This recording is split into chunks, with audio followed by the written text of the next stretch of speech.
नमस्कार, मैं दिल्ली से दिलवाली कुरी आप सभी का बहुत बहुत स्वागत करती हूँ। आप देख रहे हैं न्यूज झटाझट टाइम मुझला 5 का। तो आज का न्यूज है यहाँ दिल्ली के बिग बॉस केजरीवाल जी ने सुप्रीम कोर्ट ने आज केजरीवाल जी के हक में माननीय मुख्यमंत्री केजरीवाल जी के हक में फैसला सुनाया है कि दिल्ली का बिग बॉस वही है। अब दिल्ली को वही गाइडलाइन देंगे। दिल्ली सरकार तो दिल्ली में है ही और गाइडलाइन वही देंगे। अब बात यह है कि जब से केजरीवाल मुख्यमंत्री बने, उन्होंने पार्टी बनाई, चुनाव लड़ी और जब से उन्होंने मुख्यमंत्री बने उस दिन से वो चाह रहे थे कि ये जो दिल्ली है ये हमारे हाथ में आ जाए और इसको मैं ही डायरेक्शन दूँ। लेकिन आप लोगों को जैसे पता है कि दिल्ली का जो दिल्ली राज्य जो है वो केंद्र शासित प्रदेश है। वो चाहे किसी भी पार्टी का इसमें सरकार हो, कोई भी पार्टी का मुख्यमंत्री हो, लेकिन ये केंद्र के हाथ में ही रहता है। केंद्र के कंट्रोल से ही चलता है। केंद्र का सिक्का ही चलता है दिल्ली पे और केंद्र के कब्जे में ही दिल्ली रहता है और दिल्ली केंद्र सरकार के आदेश से ही चलता है। तो केजरीवाल जब से मुख्यमंत्री बने थे तब से ये चाह रहे थे वो कि दिल्ली मेरे हिसाब से चले। ये जो है ये नियम गलत है। ये जब जनता ने मुझे चुना है तब मैं क्यों नहीं जनता के लिए मैं कैसे ऐसे मैं हित करूँगा। जो मेरा मन चाहता है, जो मैं इस ढंग से सरकार चलाऊं तो कैसे चलाऊंगा। तो ये लड़ाई केजरीवाल जी 8 साल से लड़ रहे थे। जब से आए थे मुद्दा उठा रहे थे। तो ये लड़ाई सुप्रीम कोर्ट ने आज उसका फैसला दे दिया। जो दिल्ली का जो अब है, ये दिल्ली का जो बिग बॉस है वो केजरीवाल जी हैं और वो अब उन्हीं से चलेगा। और हमेशा से आप देखते होंगे कि केजरीवाल जी बीजेपी पे आरोप लगाते रहते थे। उनका ये आरोप रहता था, दुख दर्द रहता था, जो बयां करते रहते थे मीडिया के सामने आकर के, जो मैं तो करना चाहता हूँ लेकिन बीजेपी मुझे नहीं करने दे रही। बीजेपी का सारा पसंदीदा भ्रष्ट अफसर बैठा हुआ है और मुझे नहीं करने दे रहा है। आप देखते होंगे, इतने दिन से देखे भी होंगे कि केजरीवाल जी को जब भी कोई प्रॉब्लम होती थी, जब भी कोई उनका बात कोई ऑफिसर नहीं मानता था या उनके मन से नहीं चलता था कोई ऑफिसर, क्योंकि वो तो प्रधानमंत्री जी के केंद्र शासित प्रदेश है दिल्ली, तो केंद्र के हिसाब से चलेगा। तो केजरीवाल जी का तो सिक्का यहाँ पे चलता नहीं था।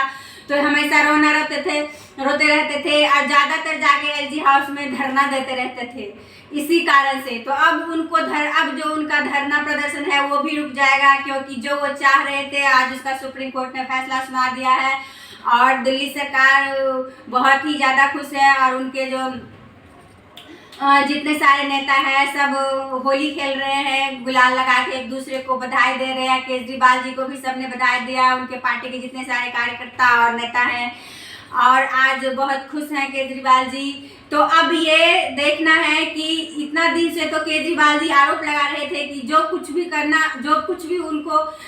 भी नहीं हो पाता था उनके मन के मुताबिक या जनता भी उनसे सवाल करे तो ये ठीकरा जो है वो फोड़ देते थे केंद्र के ऊपर। जो हम तो करना चाह रहे हैं जी, लेकिन हमको बीजेपी करने ही नहीं दे रहा है, तो ये तो गलत है जी। तो अब दरअसल केजरीवाल जी ये नहीं कह सकते हैं, क्योंकि अब जनता जो है डायरेक्ट उनसे पूछ सकती है कि अब तो आपके हाथ में सब कुछ है, तो अब ऐसा क्यों है। तो अब देखते हैं केजरीवाल जी अब कैसा शासन देते हैं दिल्ली में और कितना अच्छा सब कुछ सरकार चलाते हैं, कितना अच्छा, कितने सारे यूनिवर्सिटी खोलते हैं, कितने सारे स्कूल खोलते हैं, कितने सारे अस्पताल, मतलब सब कुछ कैसे करते हैं। उनका जो सरकार का जो डायरेक्शन होगा, जो डायरेक्शन देंगे ऑफिसर को, वो कैसे देते हैं। और एक बात और है कि एक्शन में आते ही जैसे ही सुप्रीम कोर्ट का फैसला आया, थोड़ी देर बाद ही जो दिल्ली सरकार में मंत्री सौरभ भारद्वाज जी हैं, उन्होंने सेवा विभाग के अफसर को तुरंत ही ट्रांसफर लेटर पकड़ा दिया। हाँ जी, उन्होंने तुरंत ही ट्रांसफर कर दिया, लेटर पकड़ा दिया और अब जो है वो ट्रांसफर हो जाएगा जो पहले सेवा विभाग के ऑफिसर थे। और केजरीवाल जी अपने हिसाब से ऑफिसर लगाएंगे, बिल्कुल फिल्मों की तरह। आप देख रहे हैं, बिल्कुल फिल्मों की तरह हो रहा है। फिल्म में जो पहले से मौजूदा सरकार जो चुन करके जो ऑफिसर जो रखे रहते हैं, जब वो सरकार चेंज होता है तो सबसे पहले ऑफिसर ही बदलते रहते हैं। जितने सारे ऑफिसर है चेंज होते रहते हैं, इस प्रदेश से उस प्रदेश, इस राज्य से उस राज्य, इस जिला से उस जिला से होता रहता है। तो अब केजरीवाल जी आते ही उनके मंत्री ने सेवा विभाग के ऑफिसर को ट्रांसफर ऑर्डर पकड़ा दिया। देखते कौन अब ये तो शुरुआत ही है।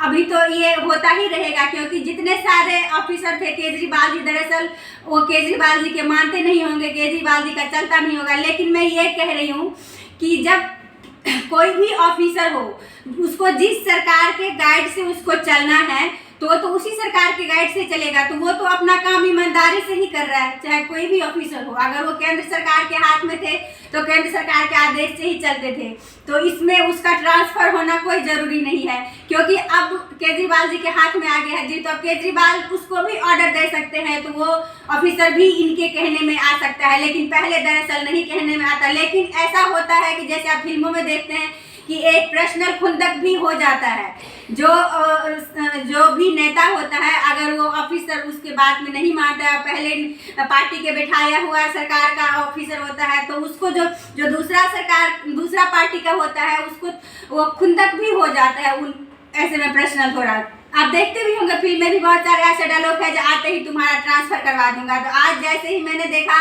कि सेवा विभाग के ऑफिसर को ट्रांसफर ऑर्डर पकड़ा दिया गया है, मंत्री जी ने पकड़ा दिया है, तो मुझे ये बहुत सारे फिल्म की डायलॉग भी याद आ गए, जो जैसे ही आते हैं तो कहते हैं कि मेरा आते ही मैं तुम्हें ट्रांसफर करवाऊंगा। तो आते ही जैसे ही एक्शन में आए, केजरीवाल जी के एक्शन मिला, पावर मिला सुप्रीम कोर्ट की तरफ से, ऐसे ही सेवा विभाग के ऑफिसर को पकड़ा दिया गया ट्रांसफर ऑर्डर। अब तो ये शुरुआत है, अब देखते हैं कितने सारे ऑफिसर का ट्रांसफर होगा, क्योंकि केजरीवाल जी को तो बहुत सारे ऐसे ऑफिसर होंगे जो कहते थे जो सबके सब भ्रष्ट है, सबके सब बीजेपी से मिला हुआ है, बीजेपी के कहने पे चलता है। तो अब देखते हैं कैसे शासन चलाते हैं, कौन कौन से अपने पसंदीदा और ईमानदार ऑफिसर को बिठाते हैं, क्योंकि उनके कहने पर तो पहले जितने सारे थे सब बेईमान ही थे, भ्रष्टाचार ही थे। तो अब देखते हैं कैसी सरकार चलाते हैं, वो तो आगे की बात है। आज तक के लिए इतना ही, कल आपसे फिर मुलाकात होगी, तब तक लिए देखते रहिए न्यूज़ झटाझट।